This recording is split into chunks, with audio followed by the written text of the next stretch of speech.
आदरणीय पंच पटेलों, गुर्जर प्रतिहार वंशजों, पगड़ी में आए हुए पटेलों, बुजुर्गों, हमें गर्व है कि हम आपकी संतान हैं।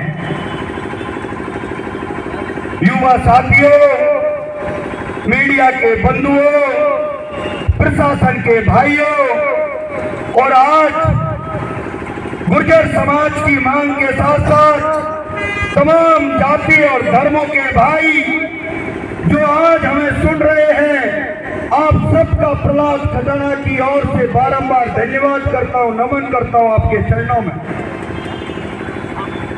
ये लड़ाई कर्नल बैंसला ने शुरू की थी।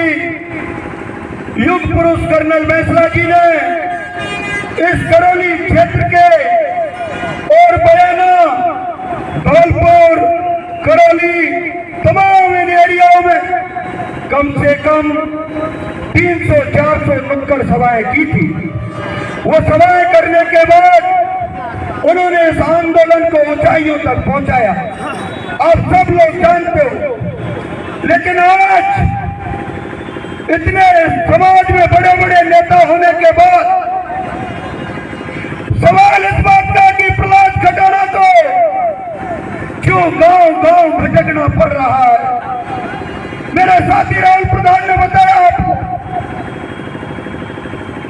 इसलिए अब घूमना पड़ रहा है कि पिछली सरकार ने आरक्षण तो गुर्जरों को दे दिया, लेकिन वो आरक्षण सुप्रीम कोर्ट में अपनी अंतिम सांसें गिन रहा है।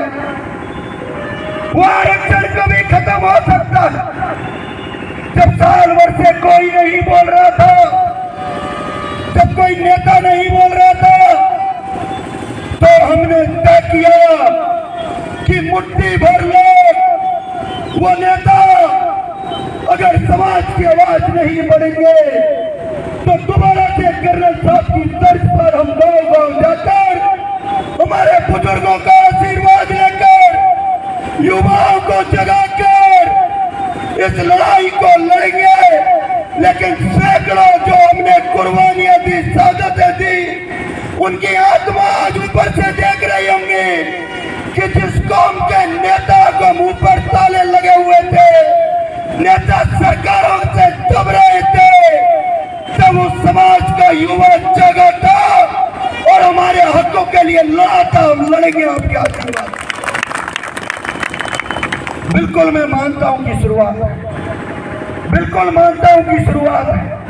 हजारों आरोप लगेंगे, हर तरीके से बदनाम करने की कोशिशें होंगी, हर तरीके से शासन प्रशासन हमारी आवाज को कुचलने की कोशिश करेगा। लेकिन मैं सिंदौन की धरती पर पंच पटेल और भगवान देव नारायण को साक्षी मानते हुए आपको वचन देता हूं कि न डरूंगा, न झुकूंगा, न समाज को, सरकारों को बेचने दूंगा। प्रहलाद खजाना के प्राण भी जाएंगे तो दूंगा, लेकिन समाज का नाम रोशन करके रहेंगे हम लोग। ये शुरुआत है। तो अभी तो बयाना रैली करके आए हम। हिंडौन में आते आते तो जिन नेताओं के मुंह पे ताले थे, कह रहे थे हम तो भाजपा के नेता हैं। गुर्जर मन का दर्द बोल रहा है साहब, दर्द, गुर्जर मन का दर्द बोल रहा है। सुनो नेताओं, सुनो भाजपा की सरकार कि गुर्जर मन का दर्द बोल रहा है। 2000 नौकरियों के लिए मेरे समाज के वो युवा 1 साल से दर-दर भटक रहे थे साहब, नेताओं के घर जा जा करके कह रहे थे हमने वो नौकरी के लिए परीक्षा दे ली, पास हो गए। अरे कर्नल साहब तो इस दुनिया से चले गए, लेकिन उन कागजों पर हस्ताक्षर उसी के हैं। वो देख रहे होंगे, इन नेताओं से कह रहे होंगे कि चुनाव तो मैंने भी लड़ा था इसी भाजपा में, लेकिन जब भाजपा ने हक नहीं दिया था तो मेहरावड़ की पंचायत में राष्ट्रीय कार्यकारिणी का सदस्य होने के बाद भी मेहरावड़ की पंचायत में देवनारायण के मंदिर पे कहा था कर्नल साहब ने, ठोकर मारता हूं मैं ऐसी सरकार को, मेरे समाज को नौकरियां नहीं मिली होंगी।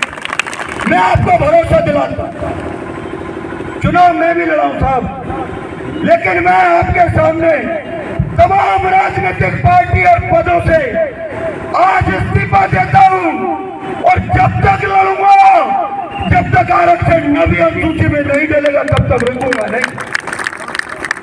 चुनाव लड़ना चाहिए लोकतंत्र के अंदर, एमएलए होने चाहिए, मंत्री होने चाहिए, मुख्यमंत्री होने चाहिए, लेकिन जब समाज की आवाज को दबाया जाएगा, मेरे ये तमाम युवा साथी बैठे, अरे तुम्हारे लिए इस समाज के 100 लोगों ने जाने दे दी थी, हजारों वो लोग थे जिनके घर बेघर हो गए, छत बेछत हो गए थे।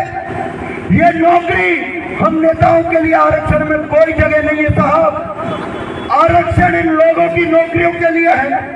वो 2000 लोग भटक रहे थे, नेता घरों से भगा रहे थे, उन्होंने कहा कि भैया ये लड़ाई तुम्हारी, तुम लड़ो। वो आए, मैं तो आराम से चुप था, चुनाव तो मैं भी लड़ लेता, कोई भी राजनीतिक पार्टी ज्वाइन करने के बाद किसी विधानसभा में लोगों की सेवा कर लेता, लेकिन जब कोई नहीं बोल रहा था तो तय किया हमने कि इस कौम के लिए कोई लड़ने वाला तो चाहिए। अभी कह रहे थे साहब कि हिंडौन के अंदर डांग क्षेत्र भूखा मर रहा है, कोई सुन नहीं रहा। अरे वोट चाहिए लोकतंत्र में तो डांग में हाथ जोड़ने पहुंच जाते, उनको सड़क दे दी, लाइट दे दी, राशन कार्ड दे दिया, और यही प्रशासन के लोग ट्रकों को बंद कर करके बैठे, लोगों को जेलों में डाल रहे। अरे मर गए क्या इस कौम के वो नेता? मैं पूछना चाहता हूँ आदरणीय गृह मंत्री जी, तुम्हारी पुलिस लूट मचा रही है इंदौर में, उन ट्रैक्टर वालों को लूटा जा रहा है। और इधर में गया तमाम नंदी की ढाई पर बजरी अपने खेत में से खोदते हैं वो लोग, रजिस्ट्री की जमीन है साहब, नंदी की ढाई पर है, लेकिन को कौन सा कागज चाहिए? बजरी वो खोदे कहीं बेचने जाए और पता लग गया कि गुजरों का ट्रैक्टर है, वो बालघाट का थानेदार कान खोल करके सुन ले। मजबूर मत करना, ईट से ईट बजा दूंगा, लोगों के हक और अधिकारों के लिए आएगा। बिल्कुल मैं लोकतंत्र में, बिल्कुल लोकतंत्र में शासन प्रशासन का मैं पूरा सम्मान करता हूँ, लेकिन जब अगर मेरा ही समाज के लोगों को स्पेशल तरीके से टारगेट करने का अगर इन लोगों ने साहस किया तो ट्रकों में पत्थर भर के लाऊंगा, अगले ट्रक पर बैठ के आऊंगा। और सुन लो इंदौर के डिप्टी साहब और तहसीलदार साहब, अगले ट्रैक्टर में आऊंगा, तेरी ताकत लगा लेना, मुझे जेल में डालना, तुम्हारी गोलियों को खुला रखना। आज से मैं हाथ जोड़ करके निवेदन कर रहा हूं, आज मैं हाथ जोड़ करके निवेदन कर रहा हूं।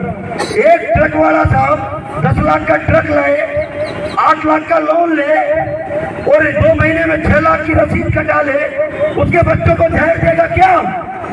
इसलिए मैं कह रहा हूं, अब मैं आपसे कहूंगा और बात कैसे चलेंगे, आगे आगे डीजे चलेगा, डीजे में गाना चलेगा, सोती कौम जगागो फैसला जा सोया सोती नींद। उससे आगे मेरे बुजुर्ग चलेंगे, उसके पीछे मेरे युवा चलेंगे। कोई किसी भी तरीके का मेरे बाजार का एक भी दुकानदार शाम को ये चर्चा करे ज्ञापन देने के बाद कि साहब वास्तव में गुर्जर समाज अब पढ़ा लिखा और शिक्षित समझदार हो गया, तुम लोगों को मेरी